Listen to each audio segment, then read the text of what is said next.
अगला आता है आपका committee and commissions. Again it's an important topic. मैं लगभग आपके सभी क्वेश्चन जो है यहाँ पर कंप्लीट कर दूंगा, जिसके जरिए आप बढ़ेंगे तो आपको सारा का सारा काम ऑटोमेटिकली हो जाएगा। Is it okay? तो यहाँ पर देख रहे हैं अगला टॉपिक है आपका कमिटी एंड कमीशंस की बात करें। और एक बार जितने भी लोग मेरे साथी देख रहे हैं इसको प्लीज़ आप लाइक ज़रूर करें, सेशन को आप शेयर करें, क्योंकि ये कॉन्सेप्ट जो भी हर वो व्यक्ति जो कि EMRS लाइब्रेरियन की तैयारी कर रहा है, 24 को यानी कि 24 दिसंबर को आपका एग्ज़ाम है। और एग्ज़ाम तक जैसा कि मैंने आपसे वादा किया था, समय जो है सेट नहीं हो पा रहा था। कई बार मैं दिन में पहले मैंने आपकी 2 बजे भी क्लास ली, 4 बजे भी, लेकिन क्लासेस जो है वो नहीं हो पा रही थी, क्योंकि कुछ क्लासेस जो है साथ में साइमल्टेनियसली क्रैश हो रही थी। तो क्लैश होने की वजह से टाइम को जो है थोड़ा सा ऊपर नीचे, लेकिन फिलहाल मैंने कोशिश करी कि आपको शाम को 7 बजे जो है मेरे पास थोड़ा सा फ्री समय था, तो यहाँ पर जो है क्लास ले सकता हूँ। लेकिन मेरा केवल उद्देश्य ये है कि आप एग्जाम में बहुत अच्छा बेहतर कर पाए। सारी चीज़ें पढ़ा दूंगा, वो सारी चीज़ें करेंगे, लेकिन एक टॉपिक वाइज अगर हम लोग चलेंगे तो एक एक क्लास के अंदर एक एक टॉपिक आपका कंप्लीट होगा, और इस टॉपिक से आपका क्विक रिवीजन भी होगा और प्लस बेहतर तरीके से कॉन्सेप्ट को लेकर आप चल पाएंगे। ठीक है, तो एक बार सभी लोग इसको शेयर कर दीजिएगा, है ना। थैंक यू फॉर दिस, बहुत बहुत शुक्रिया जी, बहुत बहुत बढ़िया, थैंक यू। चलिए अगला टॉपिक आपका कमिटी एंड कमीशंस की बात करते हैं ना। तो which budget is best for the university. देखिए गौरी बनी जी ने पूछा है कि which budget is best for the university. देखिए यूनिवर्सिटी के ऊपर डिपेंड करता है जी कि आपका क्या, अगर एकेडमिक इंस्टीट्यूशन है आपका या यूनिवर्सिटी की बात करते हैं तो वहाँ पर तो मोस्ट प्रोबेबली आप बजट आप कोई सा भी बना लिए, लीनियर बजट जो है वहाँ पर ज़्यादा चलता है, क्योंकि लगातार लीनियर बजट की सहायता से ही आपको कंटिन्यूस जो है वहाँ पर फंडिंग्स आपके पास मिलती रहती है और उसी को चलते हैं। तो इंक्रीमेंटल बजट जो होता है वो ज़्यादा अच्छा है। नॉट इवन देन कि अगर मान लीजिए कोई इवेंट है अगर आपका है या लाइब्रेरी से रिलेटेड कोई इवेंट है तो फिर आप जो है प्रोग्राम बजट के ऊपर जा सकते हैं। बाकी मोस्ट प्रोबेबली आपका लीनियर बजट ही जो है सभी जगह पर काम में लिया जाता है। ठीक है, कमेटी एंड कमीशंस के ऊपर डेफिनेटली एक सवाल यहाँ से फिर से आपको बनता है। कमेटी कमीशंस को लेके बहुत सारे कंफ्यूजन है। कई बार लोगों के पास लिटरेचर नहीं है सही तरीके से कि कहाँ से देखें कहाँ से पढ़े, तो मैं आपको लिटरेचर भी दे रहा हूँ साथ में, दोनों चीज़ बताओ। पहली कमेटी कमीशन 1948, इसका नाम जो है, तो ये कमेटी कमीशन के अंदर आपको जो इंपॉर्टेंट नाम है कि कमीशन का नाम और जिसके नाम से बनाया गया, जिसकी चेयरमैनशिप, दोनों का नाम एक ही चीज़ होती है, यानी कि हम उसे भी पहचानते हैं। अगर मैं आपसे कह दूं कि यूनिवर्सिटी एजुकेशन कमीशन 1948 कह दूं तब भी एक ही बात है, लेकिन इसका जो चेयरपर्सन बनाया गया और चेयरपर्सन का नाम क्या है तो डॉक्टर एस राधाकृष्णन की बात करूंगा तब भी यही कमीशन कहलाएगा। सो ही वाज द चेयरपर्सन। तो कमेटी और कमीशंस को जो है उनके चेयरपर्सन के नाम से भी पहचाना जाता है। ठीक है, is it okay? So this commission report promoted the importance of the library in the field of education. Committee commission हमेशा ही करते हैं, यानी कि इंपॉर्टेंस को बताते हैं, रिकमेंड करते हैं। लेकिन रिकमेंडेशन क्या है तो आपको ये याद रखना। जो सवाल जिसके ऊपर बनता है आमतौर पे 2 सवाल बनते हैं। यूनिवर्सिटी एजुकेशन कमीशन कब बना? 1948। दूसरा सवाल बनता है कि किसकी अध्यक्षता, चेयरमैनशिप, डॉक्टर एस राधाकृष्णन। तीसरा इंपॉर्टेंट क्वेश्चन कि कितना % बजट जो है यहाँ पर एनुअल बजट सेंक्शन किया गया था, दैट वाज 6.25। और अगर प्रति स्टूडेंट पूछ लिया जाए तो 40 रुपीज पर स्टूडेंट। ये आप यहाँ पर याद रख सकते हैं जी। बिल्कुल, RRR जी कह रहे हैं कि सर आज यूजीसी में यहां से 2 सवाल आए थे। डेफिनेटली बिल्कुल आए होंगे। मैं बात, क्योंकि मेरे पास पेपर फिलहाल नहीं आया, कुछ एजम्पशंस मेरे पास आए थे और मैंने कुछ क्वेश्चन जो है आपको सॉल्व भी कराए। Is it okay? तो यहां पर हम लोग बात करें, सो इट्स वेरी सिंपल कि यहां पर यूनिवर्सिटी एजुकेशन कमीशन की बात करें 1948। दूसरी इंपॉर्टेंट बात, इसी को मैंने हिंदी में भी लिखा है, डॉक्टर एस राधाकृष्णन चेयरपर्सन, 6.25। ये 2 पॉइंट याद कर लीजिएगा। नेक्स्ट आपका library committee 1957 bye UGC. Number 2 पे आएगा, 48 के बाद 57 है। तो जैसे ही आपका लाइब्रेरी कमेटी की बात आएगी आप नाम याद रखेंगे, तो रंगनाथन आयोग की बात करेंगे, डॉक्टर एस आर रंगनाथन, या लाइब्रेरी कमेटी एक ही बात है। तो he was appointed as the chairperson and committee ने 15 रुपीज उस जमाने के अंदर जो है पर student and 200 rupees for the research scholar के नाम से जो है ये, और ये कहा गया था कि इसको 5 साल तक के लिए जो है आप लागू रखें। So that was the recommendation by the doctor S R Ranganathan under the library committee form in the 1957। So that's was an important, जिसका chairperson doctor S R Ranganathan को रखा गया। इस कमेटी में प्रति छात्र 15 रुपये और शोधार्थियों के लिए 200 रुपये। ये इंपॉर्टेंट है। तीसरा NEC यानी कि नेशनल एजुकेशन कमीशन 1964, बहुत फेमस है, नाम याद रखेंगे। अभी मैं आपको एक टेबल भी दे रहा हूँ जिसके अंदर सारे कमेटी और कमीशन के बारे में। जी बिल्कुल बिल्कुल बिल्कुल। जगदीश जी कह रहे हैं सर बी लिस्ट का एग्जाम कब से है? बिहार पटना का प्लीज। यानी कि देखिए बी लिस्ट का एग्जाम जो है, सॉरी फॉर दिस, मुझे नहीं पता, क्योंकि बी लिस्ट का एग्जाम कौन सी यूनिवर्सिटी से आपने फॉर्म भरा है, कहाँ से, तो आप यूनिवर्सिटी या जिस संस्थान से आप कर रहे हैं वहाँ से आप टाइम टेबल चेक करें तो बी लिस्ट का एग्जाम जो है वो डेफिनेटली वहाँ आपको टाइम टेबल के हिसाब से मिल जाएगा। ठीक है, सॉरी फॉर दिस, मेरे को एक्चुअली एग्जाम के बारे में नहीं पता कभी, क्योंकि मैं बिना कंफर्म किए नहीं कह सकता आपसे, तो आप प्लीज़ वहाँ पर जाकर देखेंगे, आपको मिल जाएगा, ठीक है। सो देखिए यहाँ पर DS Kothari was appointed as the chairperson and this committee paid, इस कमेटी ने क्या कहा कि ₹25 पर स्टूडेंट पर ईयर, और अगर रिसर्च स्कॉलर है यानी कि शोधार्थी का बहुत बड़ा रोल है, तो शोधार्थी के लिए क्या कहा गया उन्होंने, that is known as ₹300 for the research scholar के लिए है, and the budget has been earmark for the 6.5% of the entire annual budget, यानी कि संपूर्ण एनुअल बजट का 6.5%, यानी कि पहले राधाकृष्णन में 6.25 था, यहाँ पर 6.5 है। Is it okay? तो DS कोठारी 6.5 याद रख लेंगे आप, तो यहाँ पर ये काम हो जाएगा आपका। देन उसके बाद नेशनल लाइब्रेरी कॉन्फ्रेंस की बात करते हैं। नेशनल लाइब्रेरी कॉन्फ्रेंस 1966 के अंदर राजस्थान के अंदर है, जयपुर के अंदर है ना, तो यहाँ पर लिखा हुआ the first Indian library conference was organise at the university of Rajasthan Jaipur and that was sponsored by the UGC। अब क्या होता है कि ये जो कॉन्फ्रेंस थी, इस कॉन्फ्रेंस के दौरान जो है UGC स्पॉन्सरशिप थी, और UGC ने स्पॉन्सरशिप के दौरान ही जो है ये बात वहाँ पर कही थी कि जितने भी अगर लाइब्रेरीज हैं उन लाइब्रेरीज के लिए जो है इतना बजट जो है निर्धारित करना। तो यहाँ पर आपको दे रखा साथ में, दैट वाज द सिंपली 10%, यानी कि कितना, तो 6, 6.25, 6.5 की बात हो चुकी थी, लेकिन यहाँ पर इस UGC की इस कॉन्फ्रेंस के अंदर जो है UGC ने ये कहा दैट वाज द रिकमेंडेड कि इतना budget should be for the use of the library, और लाइब्रेरी के यूज के लिए जो है इतना बजट जो है रिजर्व किया जाना चाहिए, and for the only purpose of the library. So that was the national library conference 96। Then इसके बाद एजुकेशन पॉलिसी आती है, national policy on the library and information system, जिसको NAPLIS कहते हैं, 1986। इंपॉर्टेंट है, कई बार सवाल पूछा गया कि NAPLIS का क्या रोल है, तो लाइब्रेरी इंफॉर्मेशन साइंस के अंदर जो है NAPLIS का रोल जो है बहुत बड़ा है। कितना बड़ा रोल है तो वो देखते हैं यहाँ पर कि NAPLIS की बात करते हैं। It is 1986। पहली चीज़ डॉक्टर DP चट्टोपाध्याय, ये नाम याद रखना आपको, मैं भी आपको टेबल दे रहा हूँ, इस टेबल के अंदर सारी चीज़ें, इस चीज़ को बढ़ाकर कितना, तो 6 से बढ़ाकर कितना, 10% of the entire budget should be reserve for the education, यानी कि शिक्षा के लिए जो है 6 से लेकर 10% का बजट जो है रिजर्व किया जाना चाहिए। ये NAPLIS के अंदर जो है बहुत ही सुनहरे अक्षरों और शब्दों के अंदर यहाँ पर साफ साफ तौर के ऊपर लिखा है, क्योंकि हम लोग अचीव करना चाहते हैं, और क्या अचीव करना चाहते हैं कि समस्त संसाधनों की उपलब्धता को बढ़ाने के साथ जो है केंद्रीय लक्ष्य की प्राप्ति करना। तो संपूर्ण शिक्षा बजट का, तो किसका बजट है, तो यहाँ पर आपको याद रखना है संपूर्ण शिक्षा बजट, यानी कि जितना भी टोटल एजुकेशन का जो बजट है, उस एजुकेशन के बजट को 6 से लेकर 10% तक कहाँ खर्च करना चाहिए, तो हमें NAPLIS के ऊपर जो है खर्च करना चाहिए।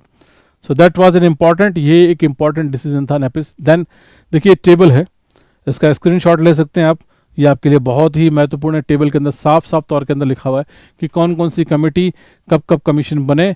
जी बिल्कुल, तो यहाँ पर देखें एक एक करके बात करते हैं कि हंटर कमीशन, सबसे पहले कमेटी कमीशंस की अगर बात करेंगे तो हंटर कमीशन 1882 विलियम हंटर, ये बहुत ही इंपॉर्टेंट डेटा आपके लिए, देखिए मैंने आपके लिए बहुत ही टेबुलर फॉर्मेट के अंदर समराइज किया है, ताकि आपके एग्जाम अगर मान लीजिए पूछ ली जाए तो आप कर सकते हैं। William Hunter, Lord Curzon, Sadler आयोग 1917, यानी कि माइकल सैडलर द्वारा, राधाकृष्णन कमेटी 1948, ये वही आपकी कमेटी है। ओके, सो देन इसके बाद 1953 में secondary education commission, then doctor Lakshmana Swami Mudaliar आयोग भी पूछते हैं ना, तो मुदलियर आयोग के बारे में अगर बात करें तो सेकेंडरी एजुकेशन कमीशन है, it is not related with the library, लेकिन मैंने कॉमन सारी कमिटीज और कमीशंस को यहाँ पर लिस्ट बनाई है। University grant commission doctor Shanti Swarup Bhatnagar 1953 है। 1957 ये हमारे लिए इंपॉर्टेंट है, रंगनाथन कमेटी है। 1958 जो है वो KP सिन्हा, तो सिन्हा आयोग है जिसको एडवाइजरी कमेटी के नाम से जानते हैं, सलाहकार समिति के नाम से। देन कुछ और डेटा आपके सामने, जिसमें रिव्यू कमेटी, अगर आपसे पूछ रहे कि लाइब्रेरी साइंस के ऊपर रिव्यू कमेटी, तो 1961 के अंदर doctor S Ranganathan review committee. Kothari commission 1964 doctor DS Kothari. 1983 Mehrotra commission RC Mehrotra. 1986 professor DP Chattopadhyay. 1988 professor Yashpal. So it's an important, ये इंपॉर्टेंट है। इंपॉर्टेंट क्यों है मैं आपको बता दूं कि प्रोफेसर यशपाल समिति जो बनाई गई थी, दैट वाज लिखा हुआ committee on the setting up of the national network in the university library, यानी कि 1988 के अंदर नेशनल नेटवर्क बनाने की सलाह दी गई। और ये इसी का जो नतीजा है वो आपका है इन्फ्लिबनेट। क्या है आपका? INFLIBNET। इन्फ्लिबनेट जो है ये केवल किस लिए बनाया गया, तो कई बार पूछा था कि इन्फ्लिबनेट की स्थापना किस कमेटी की सिफारिशों पे की गई, तो सिंपली आप क्या करेंगे प्रोफेसर यशपाल, और 1988 और 1988 के बाद 90s के अंदर जो है आपके इन्फ्लूनेट की स्थापना की गई। तो अल्टीमेटली इस कमेटी ने सिफारिश की कि जितनी भी नेशनल यूनिवर्सिटीज़ हैं तो उन यूनिवर्सिटीज़ का नेशनल भारत के अंदर यानी हमारे देश में जितनी भी यूनिवर्सिटी, उन सभी यूनिवर्सिटी के लाइब्रेरीज को जोड़कर एक नेटवर्क बनाया जाए। और फाइनली जब नेटवर्क बन गया तो बनाने के बाद एक सॉफ्टवेयर बनाया गया, जिस सॉफ्टवेयर का नाम शायद आपको पता होगा कि वो सॉफ्टवेयर बनाया गया यूनिवर्सिटी लाइब्रेरीज के लिए बनाया गया। और उस सॉफ्टवेयर के जरिए हमने तमाम जितने भी आज भारत के जितने भी विश्वविद्यालय हैं उन विश्वविद्यालयों की लाइब्रेरीज को आपस में एक दूसरे के साथ कनेक्ट कर रखा है। तो आप मुझे बताइए सॉफ्टवेयर का नाम क्या है, प्लीज़ कोई भी आप में से बताइए। जी Jagdish ji, sorry for this, मैं नहीं बता पाऊंगा आपको, है ना, मैं आपको बिल्कुल भी नहीं बता पाऊंगा कि आपकी ये एग्ज़ाम या बिलिस के एग्ज़ाम की क्या डेट है, सॉरी फॉर दिस, है ना, क्योंकि आपको जहाँ से आप एग्ज़ाम दे रहे हैं वहीं से आपको जो है कंसल्ट करना होगा, ठीक है। मैं सॉरी यह नहीं बता पाऊंगा। So simply and that was the, मुझे सॉफ्टवेयर की मैं आपसे जानना चाहिए। वेरी गुड, मोदी जी ने सबसे पहले आंसर दिया, बहुत बढ़िया, ठीक है जी, वेरी गुड। सबसे पहला नेहा ने, देखिए आंसर आपको कमेंट्स करने हैं, है ना, और जिन्होंने लाइक नहीं किया उसको लाइक कर दीजिए, क्योंकि लाइक की संख्या आपकी संख्या से पहले से ज़्यादा थी। अगर कोई मेरा ऐसा साथी है जिसने लाइक नहीं किया, लाइक करेंगे तो आपकी संख्या स्वतः बढ़ जाएगी और ये ऑटोमेटिकली प्रमोट होगा। आप जैसे कई सारे लोग जो EMRS लाइब्रेरी की तैयारी कर रहे हैं वो ये वीडियो प्रमोट होकर जो है उन तक जो है पहुँचने की कोशिश करेगा, ठीक है। वेरी गुड, बिल्कुल बिल्कुल। Is it okay? Soul, SOUL, software for the university library, और SOUL का मतलब ये software for the university, SO का मतलब सॉफ्टवेयर है, 4UL का मतलब यूनिवर्सिटी लाइब्रेरी। तो सोल के 3 वर्जन आ चुके हैं, सोल 1.0, 2.0 और आपका 3.0। तो 3.0 अभी थोड़े समय पहले है, लेकिन वो कंप्लीटली क्लाउड बेसिस है। तो लाइब्रेरी सॉफ्टवेयर की भी मैं क्लास लूंगा जिसके अंदर आपको सारे सॉफ्टवेयर की लिस्ट और उसके बारे में डिटेल्स दूंगा। तो फिलहाल हम लोग कमेटी और कमीशन की बात करें, जहां पर आप इस प्रकार से देख सकते हैं। Is it okay?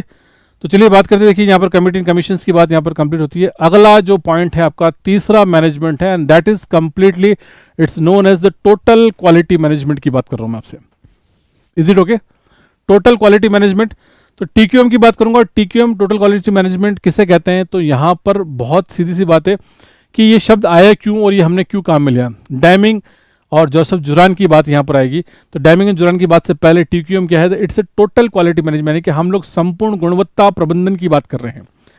लाइब्रेरी वो इंडस्ट्री है जहां पर हमें अपने यूजर्स को अच्छी और बेहतर सर्विसेज देनी है। तो अच्छी और बेहतर और सेटिस्फैक्टरी सर्विसेज देनी है, और सेटिस्फैक्शन कैसा होना चाहिए, तो यूजर के लेवल से सेटिस्फेक्शन होना चाहिए, यानी कि यूजर सेटिस्फाइड रहे। तो तीसरा मैनेजमेंट, 2 मैनेजमेंट की बात मैं आपसे कर चुका हूं। साइंटिफिक मैनेजमेंट आपसे मैंने कंप्लीट किया है। सेकंड नंबर पे मैंने आपको दूसरा मैनेजमेंट बताया, that is known as financial management. और फाइनेंशियल मैनेजमेंट के बाद अब तीसरे मैनेजमेंट की बात कर रहे हैं, इट इज कंप्लीटली TQM, यानी कि टोटल क्वालिटी मैनेजमेंट की बात करते हैं। तो 3 शब्द है, टोटल मतलब संपूर्ण, संपूर्ण मतलब पुस्तकालय का हर व्यक्ति जो है इस मैनेजमेंट के लिए जिम्मेदार है।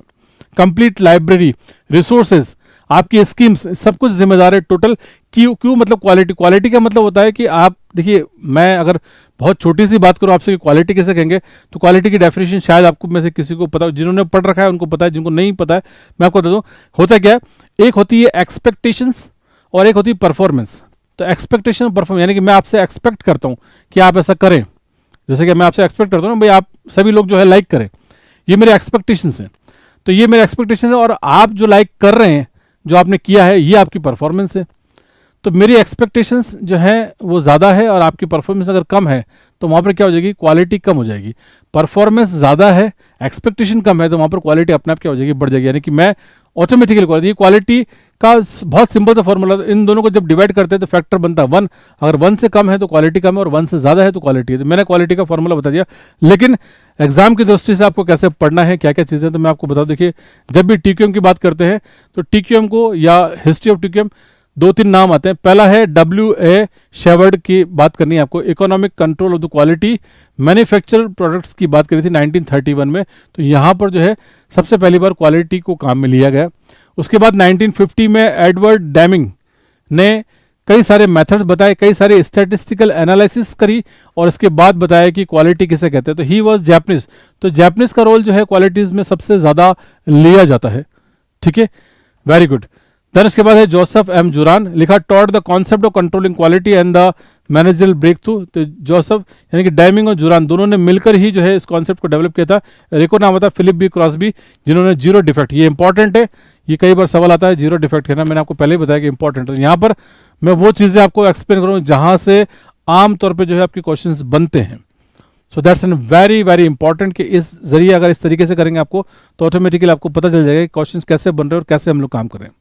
ठीक है, सो ये चार नाम फिलहाल कौन कौन से नाम याद रखेंगे आप? शेवर्ड का नाम याद रखेंगे, डेमिंग का, जुरान का। तो आप वैसे जब भी क्वालिटी की बात आती है डेमिंग, मतलब डेमिंग और जुरान की बात हम लोग बार बार करते हैं। फिलिप क्रॉसबी ने कहा था कि जीरो डिफेक्ट, जीरो डिफेक्ट का मतलब क्या है कि अगर मान लीजिए कोई डिफेक्ट ही नहीं है तो वो क्वालिटी 100% हो गई ना, मतलब कोई कमी नहीं है। तो उन्होंने किताब लिखी थी that was the quality is free. ये सवाल भी बनता है कि क्वालिटी इज फ्री। तो 1979 के अंदर जो है फिलिप बी क्रॉसबी ने सवाल यहाँ पर बन सकता है। देखिए जहाँ जहाँ क्वेश्चन बन सकते हैं वहाँ डेफिनेटली मैं आपको इशारा करूंगा और वो चीज़ें आप जो है मेरे साथ नोट करते चलेंगे क्योंकि यहाँ पर प्रश्न बन सकता है। So it's an very simple कि फिलिप बी क्रॉसबी ने प्रमोट किया जीरो डिफेक्ट को और जीरो डिफेक्ट से जो है आपका यहाँ पर क्वालिटी का संबंध है। ये हिंदी में लिखा है, दोनों चीज़ें आप जो अगर हिंदी समझ सकते हैं तो जब भी देखिए क्वालिटी की बात करें ना, एक याद रखिएगा जापानी लोगों का नाम जो है ज़रूर आएगा। और जापानी में भी कौन सा, पहला डेमिंग है और दूसरा जुरान है। हालांकि डेमिंग को तो बहुत सम्मान भी दिया गया इस क्षेत्र में, और क्या सम्मान दिया गया तो सम्मान आपके सामने है कि सम्मान लिखा हुआ कि उसको कहते हैं डेमिंग प्राइज़। तो डेमिंग प्राइज़ चालू किया गया कब? 1951 में किया गया टू ऑनर एडवर्ड डेमिंग के सम्मान में जो है by Japanese union of the scientific engineer, जिसको जूस कहते हैं, ये संस्थान है Japanese union of scientific and engineers, scientist and engineers. और दूसरा एक और है जिसको हम लोग कहते हैं that is one of the highest, यानी कि TQM टोटल क्वालिटी मैनेजमेंट के क्षेत्र में जो काम करने वालों को अवार्ड दिया है। दोनों यानी कि व्यक्तिगत और संस्थान दोनों के लिए बनाया गया। प्लस एक और इंपॉर्टेंट सवाल जो आपको देखने को मिला, ये प्रश्न आप में से देखा है, कितने लोगों ने देखा मुझे बताइए? यानी कि डेमिंग ने क्वालिटी को डिफाइन किया PDCA के फॉर्मूला से। जी बिल्कुल, आज भी, वेरी गुड, काजल तिवारी जी कह रही है सर आज भी टोटल क्वालिटी मैनेजमेंट से एक सवाल आया था। डेफिनेटली ये चीज़ें मैं आपको वो चीज़ें कर रहा हूँ। देखिए मैं चाहता आपको तो मैनेजमेंट के मैं 10, 20, 50 क्वेश्चन लिख कर आपको सॉल्व करा देता और मैं आपसे कहता था इसमें A याद कर लो, इसमें B याद कर लो, इसमें C याद कर लो। तो उन क्वेश्चन से कुछ नहीं होने वाला। आप अगर कॉन्सेप्ट लेकर चलेंगे तो चीज़ों को आप एक दूसरे से इंटर रिलेटेड करेंगे और जब इंटर रिलेट करेंगे तो आप डेफिनेटली अच्छा कर पाएंगे। लाइव क्लासेस के अंदर मैंने यही पढ़ाया आपको। प्लस जिन जिन लोगों को भी कॉन्सेप्ट पढ़ा, देखिए आज नेट का जब एग्जाम हो ना तो एक दो तरह के दो प्रतिक्रिया आ रही थी। एक प्रतिक्रिया आप इसी यूट्यूब के ऊपर मेरा आप वीडियो देख लीजिएगा थोड़ी देर पहले का, यानी कि शाम को 4 बजे मैंने पेपर का एनालिसिस किया। अभी पेपर सॉल्व नहीं करवा सकता था क्योंकि कंप्लीटली पेपर मेरे पास आया नहीं और आ भी नहीं सकता क्योंकि अभी ऑनलाइन एग्जाम हुआ। तो जब UGC की तरफ से या NT की तरफ से जब आंसर की जारी की जाएगी तो पेपर सेट भी आ जाएगा। तो मैं जब पेपर सेट आएगा तो मैं उसको एक्सप्लेनेशन सॉल्व करा दूंगा। लेकिन दो तरह की प्रतिक्रिया आ रही थी। एक जो बच्चों ने कहा सर पेपर बहुत टफ था, उनकी संख्या जो थी वो कम थी, है ना। लेकिन ऐसे बहुत सारे कमेंट्स और ऐसे बहुत सारे लोग हैं जिन्होंने कहा सर पेपर बहुत ही लॉजिकल था और बहुत ही अच्छा पेपर था। कंपटीशन जरूर टफ था लेकिन पेपर बहुत अच्छा लॉजिकल था। रीजन बिहाइंड दैट कि UGC NTA नेट अगर आपको क्लियर करना है तो आपको लॉजिकल चीजें ही पढ़नी है और लगातार ऐसा हो रहा है। पिछली बार देखिए KVS के एग्जाम के अंदर भी जो सबसे बड़ी प्रतिक्रिया थी लोगों की KVS एग्जाम के बाद यही बात थी कि सर पेपर टफ था और बाकी लोगों ने कहा सर पेपर बहुत लॉजिकल था। तो जिन्होंने लॉजिकल कहा उन्होंने बाजी मारी, अच्छा स्कोर किया, है ना। और देन जहां जिसने कहा कि पेपर टफ था, तो टफ इसलिए क्योंकि आप केवल जो है ऊपरी सतही ज्ञान को लेकर चल रहे हैं और सतही ज्ञान से जो है बहुत ज़्यादा अच्छा या बेहतरीन फायदा नहीं होने वाला। मैं आपसे ये कह रहा हूँ कि जो टॉपिक आप पढ़े वो बहुत गहराई से पढ़े, लॉजिक के साथ पढ़े, तो आपके जहाँ जो कुछ क्वेश्चंस ऐसे होंगे जो कि आप अपने कॉन्फिडेंस के साथ करके आएंगे। अगर सारे ही प्रश्न अगर आप ये करके आएंगे कि हाँ शायद ये होगा शायद वैसा होगा तो नहीं है। लेकिन हाँ मैं ये कहता हूँ कि आपको जैसे मान लीजिए 50% क्वेश्चन तो आप ऐसे करके आएँ जिसमें आप 100% श्योर हो कि नहीं ये आंसर तो बिल्कुल सही है, मैंने पढ़ रखा और यही कन्फर्म है। तो इससे आपका एग्जामिनेशन हॉल में आपका कॉन्फिडेंस बढ़ता है और लगातार ये जो कॉन्फिडेंस बढ़ता है ये आपसे 4-5 सवाल जो है एक्स्ट्रा करवाता है और इस कॉन्फिडेंस से ही हम लोग जो है जीत हासिल करते हैं। तो लाइफ में कॉन्फिडेंस होना जरूरी है और कॉन्फिडेंस बिना, अगर पढ़ाई की बात करूंगा तो यहां पर बिना नॉलेज से आपको कॉन्फिडेंस नहीं आएगा। आप 5000 सवाल MCQ सॉल्व कर लीजिए, आपके अंदर कॉन्फिडेंस नहीं आएगा और कॉन्फिडेंस आएगा तब भी लॉजिकली जैसे एग्जाम में सवाल आएगा वो 5000 क्वेश्चन का एक्सपीरियंस आपका जीरो हो जाएगा। मैं आपको बता रहा हूं, चाहे आप एक्सपेरिमेंट कर सकते हैं आपके साथ क्योंकि आपकी लाइफ है आपका, लेकिन जो चीजें पढ़ेंगे कॉन्फिडेंटली अगर आप कॉन्सेप्चुअली चीज़ों को पढ़ेंगे तो उस कॉन्सेप्ट से आप डेफिनेटली आप आगे जाएंगे। ये मेरे वचन है। ये एग्जाम होगा तब भी आपको याद रहेगा, एग्जाम के बाद भी मैं आपसे मिलूंगा, मैं एग्जाम के दिन भी आपसे मिलूंगा। तो ये मेरे एक्सपीरियंसेस हैं जिसके जरिए कई सारे रिजल्ट्स हैं, और मैंने टारगेट भी प्लेटफॉर्म से कई सारे रिजल्ट दिए, वो आपके सामने हैं। बच्चे खुद बोलते हैं, मैंने किसी से ये नहीं कहा कि भाई तो ऐसा बोल दे, वो खुद उनके दिल से आवाज़ निकलती है, वो आप देख सकते हैं। ओके, सो नाउ सिंपली देखिए पीडीसीए की बात करते हैं। तो एडवर्ड डेमिंग ने जो है इस चीज़ को डिफाइन किया, और एडवर्ड डेमिंग ने क्वालिटी को बताया कि क्वालिटी के लिए सबसे पहले आपको प्लान करें, फिर आप एक्टिविटी करें, फिर चेक करें, और फाइनली जो है आप जहां पर जो कमी है उसको सुधारें तो आप कर सकते हैं। जी, वेरी गुड। सीपी सीकर जी कह रहे हैं कि 6 मिनट पहले पूरा कर लिया पेपर, बहुत बढ़िया जी, very good very good. Sir 8 साल से पीएचडी किया है, आपको एक्सपीरियंस है, हम अभी नॉइस है ना, तो कोई फ़र्क नहीं पड़ता। देखिए एक्सपीरियंस कहाँ से मिलेगा, आप जितना करेंगे, जितनी मेहनत करेंगे, उसी से ऑटोमेटिकली आपको एक्सपीरियंस आएगा। पढ़े चीज़ों को कॉन्सेप्चुअली पढ़ने के लिए मैं आपसे कह रहा हूँ, सो दैट्स एन इंपॉर्टेंट। चलिए क्वालिटी की जब बात करते हैं तो हम आईएसओ यानी कि इंटरनेशनल स्टैंडर्ड ऑर्गेनाइजेशन को जो है हम लोग नहीं नकार सकते। ये अंतर्राष्ट्रीय मानक है जो कि क्वालिटी के लिए, और मैंने आपसे कहा देखिए कई बार आज की डेट में शायद आप में से बहुत सारे लोगों को जो आईएसओ नंबर रट रहे हैं, और उन नंबरों को रटने से बहुत सारी परेशानी, आप कितने रट लेंगे, कोई पॉसिबल है क्या, आप बताइए मुझे। कि आईएसओ 2709, चलिए वो तो मैग्नेटिक टेप वाला, बाकी कैसे याद करेंगे, 23950 ये कैसे रटेंगे। चलो मेटा डेटा का हो गया, डबलिन कोर हो गया। अब ऐसे तो आईएसओ की अगर मैं लिस्ट दे दूं आपको, कम से कम 15-20 आईएसओ आप रट लेंगे, कुछ भी नहीं होगा। जहां जहां जिस क्लास में जैसा आईएसओ आएगा उसको आप पढ़ेंगे, समझेंगे, ऑटोमेटिकली आपको उन आईएसओ के नंबर से पता चलेगा, हाँ इसका नंबर 23950 यानी कि बाद का है ना, 2709 यानी कि 4 डिजिट का, ये तो पहले का। तो मैंने कई सारे लॉजिक बताए, तो उसके हिसाब से आप पढ़ेंगे तो आप काम कर पाएंगे। जी, थैंक यू फॉर दिस, बहुत बहुत शुक्रिया। बात अच्छी लगी है तो उसको लाइक कर सकते हैं। और जी, सो आईएसओ 9000 लिखा हुआ is a set of the international standard. तो क्वालिटी की बात करते हैं, आईएसओ 9000 लिखा हुआ वाज फर्स्ट पब्लिश, यानी कि सबसे पहली बार पब्लिश इन 1987 में इसको पब्लिश किया गया, इंटरनेशनल स्टैंडर्ड ऑर्गेनाइजेशन आईएसओ के नाम से। अब आगे की बात करते हैं, तो आईएसओ के अंदर देखिए यहाँ पर पहले टोटल है, फिर उसके बाद क्वालिटी और मैनेजमेंट। आईएसओ का कॉन्सेप्ट जो है मैं इस टीक्यूएम की यानी कि टोटल क्वालिटी और मैनेजमेंट के रेस्पेक्ट में आपको बता रहा हूँ। तो ये तीनों चीजें मैंने आपको बता दी। टोटल मतलब संपूर्ण समस्त चीजें, देन क्वालिटी का मतलब होता है कस्टमर की नीड को सेटिस्फाइड करना, और मैनेजमेंट का मतलब है प्रबंधन। तो टीक्यूएम को एक बार फिर से यहाँ पर सही मायने में आपको दर्शाया गया। नाउ इंपॉर्टेंट है टोटल क्वालिटी मैनेजमेंट, आप पढ़ लेंगे, फिलोसफी है, टेक्निक है, जहाँ पर मैं आपसे ज़्यादा नहीं करा। लेकिन टोटल क्वालिटी मैनेजमेंट का वन ऑब्जेक्टिव है, एक ही उद्देश्य है, क्या है, कंटिन्यूअस इंप्रूवमेंट। इस पर सवाल आता है कई बार कि टोटल क्वालिटी मैनेजमेंट का रीजनिंग और एसेशन वाले जो क्वेश्चन आते हैं वहां पर आपसे ये बात जो है डेफिनेटली आपसे पूछी जाती है कि टीक्यूएम में या टोटल क्वालिटी मैनेजमेंट का जो बेसिक फंडामेंटल है वो क्या है, तो वन ऑब्जेक्टिव यानी कि एक उद्देश्य है, कंटिन्यूअस इंप्रूवमेंट। अगर आप लगातार अपने अंदर इंप्रूव कर रहे हैं, चीज़ों को इंप्रूव कर रहे हैं, बिजनेस में आप इंप्रूव कर रहे हैं, तो आप या लाइब्रेरी के अंदर सर्विसेज के अंदर काम कर रहे हैं, आपने लगातार काम किया है, तो वो आपका क्वालिटी ही है, आप क्वालिटी के ऊपर काम कर रहे हैं। प्लस उसके अलावा आपके 3 प्रिंसिपल्स हैं। 3 प्रिंसिपल कौन कौन से हैं, कस्टमर फोकस यानी कि आपका जो क्लाइंट है उसको फोकस करना है, देन प्रोसेस को इंप्रूव करना है, और टोटल आपका इन्वॉल्वमेंट जो है वो होना बहुत जरूरी है। So this is known as the second principle. और देन फाइनली 6 एलिमेंट है। कई बार आपसे पूछा था कि टीक्यूएम के 6 एलिमेंट्स कौन से, तो मैं 6 एलिमेंट्स आपको बता रहा हूँ। पहला आपका लीडरशिप है, दूसरा एजुकेशन एंड ट्रेनिंग है, कम्युनिकेशन है, सपोर्ट स्ट्रक्चर है, मेजरमेंट है, रिवार्ड्स एंड रिकॉग्निशन है। तो ये आपका क्या कहलाता है, it is known as the TQM, total quality management. Is it okay. Now लगातार हम काम कर रहे हैं। क्वालिटी की डेफिनेशन मैंने आपको बताई है कि पी का मतलब क्या है, तो पी का मतलब है परफॉर्मेंस है आपका, और ई का मतलब क्या है, एक्सपेक्टेशंस। अभी मैंने आपको एक फॉर्मूला बता दिया, ये कहते हैं ना जगत जाहिर एक फॉर्मूला है। अगर आप इसको देखेंगे तो आप बहुत अच्छे से आप इसको समझ सकते हैं कि जगत जाहिर फॉर्मूला क्या है आपका। तो इट इज पी मतलब परफॉर्मेंस है, ई का मतलब एक्सपेक्टेशंस है।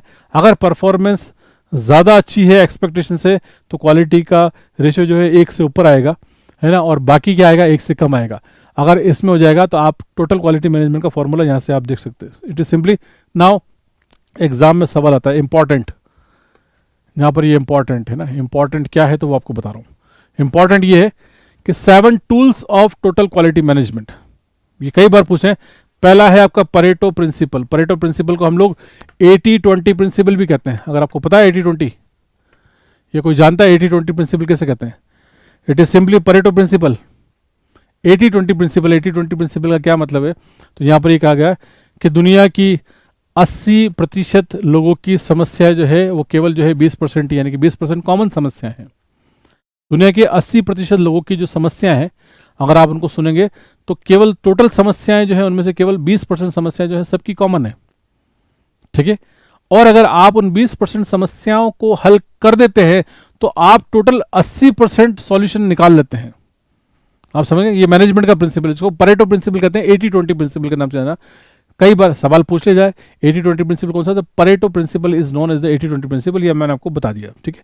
दूसरी इंपॉर्टेंट बात है, स्कैटर्ड प्लॉटिंग करते हैं आप, है ना, बनाते हैं, कंट्रोल चार्ट्स बनाते हैं, क्योंकि अगर टीक्यूएम करेंगे तो आपसे सवाल पूछा जाए कौन कौन से टूल्स है, फ्लो चार्ट्स बनाते हैं, वो करते हैं। एक इंपॉर्टेंट आता है कॉज एंड इफेक्ट, जिसको फिश बोन या इशिकावा डायग्राम कहते हैं। तो कई बार ये पूछते हैं कि ये क्या काम आता है, तो ये आपका फिश बोन डायग्राम होता है। और फिश बोन डायग्राम की जगह से आपका cause and effect, cause effect, cause effect चलते हैं। जैसे मछली है ना, फिश होती है ना, फिश की बोन आपने देखा होगा, तो फिश बोन ऐसी होती है ना, तो आपको इस तरह की होती है, कॉज इफेक्ट, तो इसको फिश बोन डायग्राम कहते हैं। यानी इस तरह के जब बनाते हैं तो इशिकावा डायग्राम इसको कहते हैं, फिश बोन डायग्राम होता है। एंड फाइनली हिस्टोग्राम है या बार ग्राफ बनाते हैं और आप चेकलिस्ट बनाते हैं। So these are the tools for the TQM, यानी कि टोटल क्वालिटी मैनेजमेंट प्राप्त करने के लिए आपको ये टूल्स हैं जिनके जरिए आप काम कर सकते हैं, और ये आपके लिए महत्वपूर्ण है। Is it clear? बात समझ में आ रही है? थैंक यू फॉर दिस, बहुत बहुत शुक्रिया। चलिए आगे बढ़ते हैं।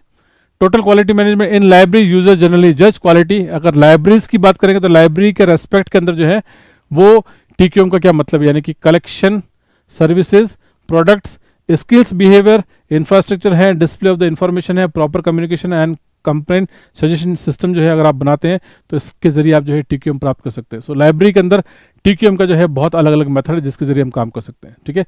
सो देयर आर सो मेनी तरीके जिसके जरिए हम लोग टीक्यूएम को अपना सकते हैं, और लेकिन कई सारी बाधाएं हैं, इनसफिशिएंट फंड्स है, लैक ऑफ एडिक्वेट इंफ्रास्ट्रक्चर है। यानी कि जब इतनी अच्छी चीज़ है लेकिन हम लोग देखिए कई बार बहुत अच्छा या सब कुछ अच्छा होने पर भी नहीं कर पाते। जैसे मैंने जब डिजिटल लाइब्रेरी पढ़ाया था आपको, तभी मैंने आपसे कहा था कि डिजिटल लाइब्रेरी बहुत अच्छी चीज़ है। ई बुक्स के बहुत सारे फायदे बताए थे मैंने एज कम्पेयर टू जब फिजिकल बुक या किताब हमारे पास है तो उसके कंपेयर। लेकिन अब यहाँ पर एक सबसे बड़ी बात ये आती है कि अगर इन चीज़ों को हम लोग साथ में लेकर चलते हैं तो हमारे पास बहुत सारी फंड्स की दिक्कत आती है, तो हम लोग नहीं कर पाते। तो आज बहुत कुछ अच्छा होने पर भी कई सारी कमियां हैं सिस्टम के अंदर है, और इसमें से भी आपका फाइनेंशियल फैक्टर जो है बहुत बड़ा है। यानी कि अगर आपके पास मान लीजिए पर्याप्त मात्रा में धन उपलब्ध नहीं है या प्रॉपर पॉलिसीज नहीं है तो जो है हम लोग टीक्यूएम को जो है नहीं अपना पाते हैं। तो यही ये बहुत सारे पॉइंट्स जो है मैंने आपको लिखे हैं यहाँ पर, जिसके जरिए अगर आप पढ़ेंगे तो आपको डेफिनेटली बात समझ में आएगी।